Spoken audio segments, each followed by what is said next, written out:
ចំពោះដើមខាត់ណាក្រៅពីយកទៅធ្វើជាស្លចាប់ឆាយយកទៅញ៉ាំធ្វើជាលក់បែបឆៅក៏បងហើយនឹងយកមកឆាអញ្ចេះខ្ញុំមិនដឹងថាយកទៅធ្វើម្ហូបអីបានទេបងប៉ុន្តែថ្ងៃនេះខ្ញុំនឹងបង្ហាញបងពីខាត់ណាឆាជាមួយសាច់គោនិយាយទៅរសជាតិគេគឺឆ្ងាញ់មែនតែនបងហើយចំពោះតិចនិចឆារបស់ខ្ញុំគឺងាយមែនតែនប៉ុន្តែធ្វើឲ្យម្ហូបគឺមានរសជាតិអត់ឆ្អិនខ្លាំងពេកបងដំបូងនេះខ្ញុំមានជាមួយនឹងកូនខាត់ណានិយាយទៅខាត់ណាសម្រាប់អ្នកផ្ទះខ្ញុំគឺជាចិត្តញ៉ាំបែបកូនទូចអីអញ្ចឹងអានឹងគឺឆ្ងាញ់មែនតើបងហើយខ្ញុំក៏ត្រាំទឹកវានិយាយទៅគឺត្រាំទឹកយូរមែនតើបន្ទាប់ពីត្រាំទឹកហើយនេះដល់ដែរខ្ញុំត្រូវលាងជំរះទៀតណាចំពោះការលាងជំរះរបស់ខ្ញុំនេះគឺលាងធម្មតាជ្រោកដីឲ្យស្អាតអីអញ្ចឹងណាបងដោយសារកូនខាត់ណានេះមិនត្រឹមតែពីដីទេគឺសំបីថាតកៅក៏មានដែរនិយាយទៅធម្មជាតិមែនតើបងអាចមើលបានហើយកំពុងតែធ្វើម្ហូបស្រាប់តែមេឃភ្លៀងអញ្ចឹងហើយខ្ញុំត្រូវចេញទៅសាខោអាវសាអីតុកអញ្ចឹងណាបងខ្លាច់ខ្យល់ខ្លាំងអញ្ចឹងគឺប៉ើងទៅបាត់ប៉ើងអស់តែញយហ្មងហើយដំបងនេះខ្ញុំដាំជាមួយនឹងទឹកសិនមកចំពោះការឆារបស់ខ្ញុំគឺសម្រាប់បន្លែរឹងគឺខ្ញុំតែងតែដាំទឹកដើម្បីស្រោះវាសិនអញ្ចឹងណាបន្ទាប់ពីយើងដាំទឹកហើយពេលហ្នឹងយើងអាចដាក់អំបិលក៏បានដាក់ជាប្រេងល្ងប្រេងខ្លាញ់ជ្រូកឬក៏ប្រេងអូលីវក៏បានដែរបងដើម្បីឲ្យបន្លែរបស់យើងមានពណ៌ស្អាតអីអញ្ចឹងណាប៉ុន្តែសម្រាប់ខ្ញុំថ្ងៃនេះគឺខ្ញុំអត់បានដាក់ទេដាំទឹកហើយគឺស្រោះបន្លែយកតែម្ដងចំពោះការស្រោះរបស់យើងកុំស្រោះវាយូរពេកបងបើកភ្លើងឲ្យខ្លាំងហើយប្រើនាទីគឺតិចទេត្រឹមប្រហែល1នាទី2នាទីអីបានហើយបងបន្ទាប់មកស្រង់វាចេញហើយត្រាំជាមួយនឹងទឹកជាបើសិនជាបងមានជាមួយទឹកកកត្រាំជាមួយទឹកកកគឺកាន់តែពិសេសហ្មងគឺឆ្ងាញ់បន្លែស្រួយពណ៌ស្អាតទៀតបន្តមកទៀតខ្ញុំចាប់ផ្ដើមមករំលីងជាមួយនឹងខ្លាញ់ជ្រូកសិនណាបងហើយចំពោះខ្លាញ់ជ្រូកនេះគឺខ្ញុំធ្វើខ្លួនឯងខ្ញុំចំហៀវយកកាក់ខ្លាញ់វាទុកញ៉ាំហើយខ្លាញ់ជ្រូកយើងធ្វើអញ្ចឹងនិយាយទៅផ្ទះខ្ញុំញ៉ាំឆ្លាស់គ្នាពេលណាអស់អូលីវអញ្ចឹងគឺញ៉ាំខ្លាញ់ជ្រូកឬក៏ពេលខ្លះបដូរគ្នាទៅវិញទៅមកអញ្ចឹងណាបងហើយថ្ងៃនេះខ្ញុំដាក់ជាមួយនឹងខ្ទឹមសចូលកូរលីងវាឲ្យឈ្ងុយអញ្ចឹងមកនិយាយទៅផ្ទះខ្ញុំអត់លីងឲ្យពណ៌ក្រហមហ្មងនេះបងខ្ទឹមលីងមកល្មមអញ្ចឹងណាពេលដែលយើងធ្វើបែបនេះគឺវាឆ្ងាញ់មួយយ៉ាងដែរអញ្ចឹងណាបងតាមចំណង់ចំណូលចិត្តបន្ទាប់មកខ្ញុំបន្ថែមជាមួយនឹងទឹកត្រីចំពោះគ្រឿងទេសបើសិនជាអត់ចូលចិត្តញ៉ាំ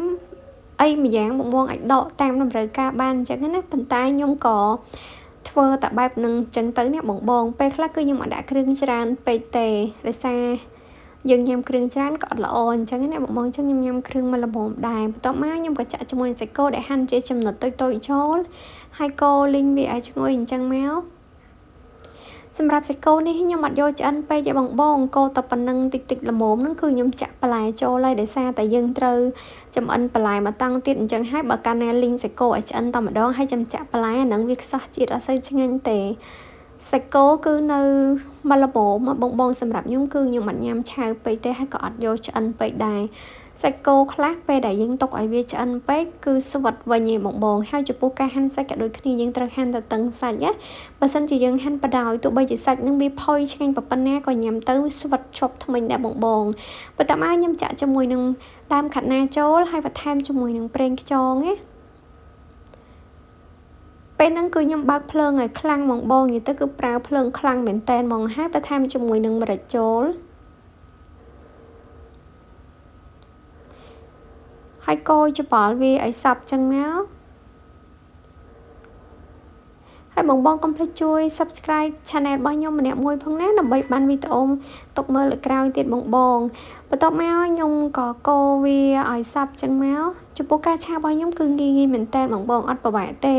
ហើយគ្រឿងទេសបងអាចដាក់តាមតម្រូវការបានទឹកត្រីអំបិលប៊ីចេងស្ករអីអញ្ចឹងណាប៉ុន្តែខ្ញុំអត់ដាក់គ្រឿងច្រើនទេបងបន្ទាប់មកខ្ញុំក៏ចាប់ផ្ដើមបិទហ្គាសហើយដាក់ជាមួយនឹងខ្ទឹមចូលបងស្លឹកខ្ទឹមហ្នឹងកូរច្បល់វាបន្តិចមកខ្ញុំក៏រៀបចំដួសដាក់ចានញ៉ាំសម្រាប់ម្ហូបរបស់ខ្ញុំគឺរួចរាល់ត្រឹមប៉ុណ្្នឹងឯងបងងាយមែនតែនឆាដើមខាត់ណាហើយខ្ញុំក៏អត់ប្រើខ្លាញ់ច្រើនពេកដែរអញ្ចឹងណាបងយើងកាត់បន្ថយគ្រឿងទេសខ្លះកាត់បន្ថយខ្លាញ់ខ្លះក៏ល្អដែរបងហើយសម្រាប់ម្ហូបរបស់ខ្ញុំគឺរួចរាល់ត្រឹមប៉ុណ្្នឹងឯងបងថ្ងៃនេះអត់បានរៀបចំតុបតែងចានអីទេដោយសារតែបញ្ញាប់ញ៉ាំបាយថ្ងៃអញ្ចឹងណាបងរៀងឃ្លានដែរហើយមានការងារត្រូវធ្វើបន្តទៀតអញ្ចឹងហើយគឺអត់បានរៀបចំឲ្យស្អាតទេបើសិនជាយើងរៀបចំវាស្អាតទៀតមកបង